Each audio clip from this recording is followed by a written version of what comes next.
তো তথ্য ও যোগাযোগ প্রযুক্তি, তো এটা আমরা আজকে প্রশ্নটা পেয়ে গেছি। তো প্রশ্নটা কিন্তু খুবই ইম্পর্টেন্ট। তো প্রশ্নটা কিন্তু আমরা পেয়ে গেছি। আর প্রশ্নটা দেখার আগে তোমরা যদি চ্যানেল নতুন হয়ে থাকো তাহলে চ্যানেলটাকে সাবস্ক্রাইব এবং ফলো করে নেবে। তোমাদের একটা করে সাবস্ক্রাইব এবং ফলো আবার নতুন ভিডিও করার আগ্রহ যোগায়, তাই সকলে একটা করে সাবস্ক্রাইব এবং ফলো করবে। আর তোমরা সকলে ভিডিওতে একটা করে লাইক করবে। তোমাদের যদি ভিডিওতে লাইক না করো তাহলে কিন্তু আমার ভিডিও করার আগ্রহ কমে যায়। তাহলে তোমরা ভিডিওতে অবশ্যই একটা করে লাইক করে দিবে এবং চ্যানেলটাকে সাবস্ক্রাইব করবে। তো এই দুইটা কাজই করবে, চ্যানেলটাকে সাবস্ক্রাইব এবং ভিডিওতে একটি লাইক আর অল নোটিফিকেশন অন করে রাখবে ভিডিওটা সাবস্ক্রাইব করে চ্যানেলটাকে।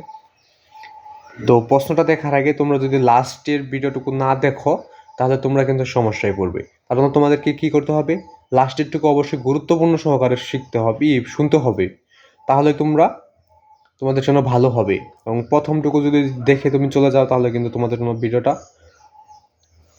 তোমাদের জন্য কোনো কাজেই লাগবে না। আর যদি তুমি লাস্টের 40 সেকেন্ড দেখো তাহলে তোমার ভিডিওটা অনেক অনেক প্রচুর কাজে লাগবে। আশা করি বুঝতে পারছো। এরপর 1 নম্বর থেকে দেখে নেওয়া যাক। 1 নম্বরে রয়েছে নিচের কোনটি ডিজিটাল কন্টেন্ট নয়? উত্তর হবে ক, লিখিত তথ্য। আর দু একটা টিকসও কিন্তু ভুল হইতে পারে, কারণ হলো সবগুলা তো একজনের পক্ষে তার সবগুলা সঠিক দেওয়া সম্ভব না, কারণ তোমরা এগুলো যাচাই করে নেবে। তো কোনটির কারণে কম্পিউটারের তারিখ এবং সময় ঠিক থাকে না? কমস। এরপর হচ্ছে 3 নম্বরে হলো কম্পিউটারের এই অবস্থার জন্য নিচের কোনটি দায়ী হতে পারে? উত্তর হবে ক, ভাইরাস। এরপর হচ্ছে 4 নম্বরের প্রশ্ন হইল নাসিমার কম্পিউটারে যেসব সমস্যা দেখা দিতে পারে তা হইল, উত্তর হবে ছোট ঘ। উত্তর হবে কি? ছোট ঘ, 2 আই ও 3 আই। এরপর 5 নম্বরটা দেখে নেওয়া যাক। তো 5 নম্বরের উত্তর কিন্তু আমরা পাওয়া যায় না, যে ডকুমেন্ট প্রথমবার সংরক্ষণ করতে নিচের কোনটি ব্যবহার করতে হবে। তো এইটা উত্তরগুলো তথ্যটা পাওয়া যায় না, যেহেতু ক্রস দেওয়া আছে।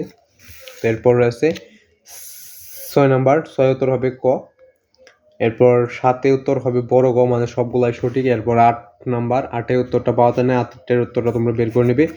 এবং 9 উত্তরটাও পাওয়া যায় নাই, তো এটা উত্তরটা তোমরা বের করে নেবে। তো এর পরবর্তী পৃষ্ঠায় চলে যাওয়া যাক। তো পরবর্তী পৃষ্ঠায় কিন্তু আমরা চলে আসছি।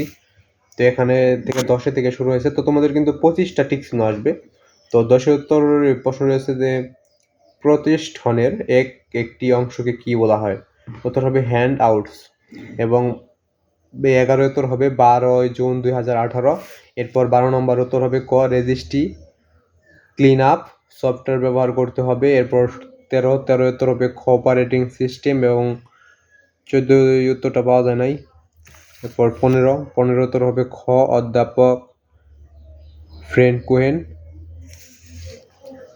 এরপর 16 নম্বরটা পাওয়া যায় না, যেহেতু ক্রস দেওয়া আছে। এরপর 17 নম্বর উত্তর হবে খ, বারবার ব্যবহারের জন্য। এবার 18 উত্তরটা পাওয়া যায় নাই। তো এরপর রয়েছে 19 নম্বর। তো 19 নম্বরের উত্তর হবে খ নম্বর 3 এবং 20 উত্তর হবে ক, MG #32 ABC। এরপর উত্তর হবে 21 নম্বর। 21 উত্তরটা পাওয়া যায় নাই। 22 উত্তরটা পাওয়া যায় নাই। উত্তর হবে 22টা পাওয়া গেছে, ছোট ক, ইলেকট্রনিক লার্নিং।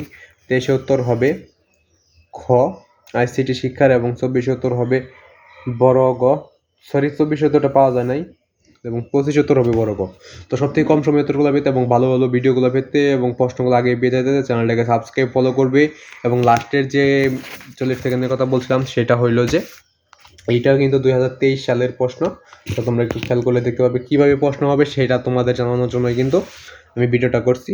তো 2023 সালের প্রশ্ন এটা, এইভাবেই প্রশ্ন করা হবে, নতুন প্রশ্ন করা হবে তোমাদের। নতুন একটা বছর, নতুন লোকদের নিয়ে নতুন একটা জায়গায় পরীক্ষা হবে, যেহেতু ওই প্রশ্নটা তোমরা ওখানে গেলেই পাবে এবং ওখানে দেখেই তোমরা ওইটা প্রশ্ন পাবে, তারপর ওইটা অ্যান্সার করতে হবে। তো এটা 2023 সালের প্রশ্ন। তো সকলে চ্যানেলটাকে সাবস্ক্রাইব এবং ফলো করে নেবে এবং চ্যানেলটাকে অবশ্যই ভিডিওতে একটা লাইক করে দেবে।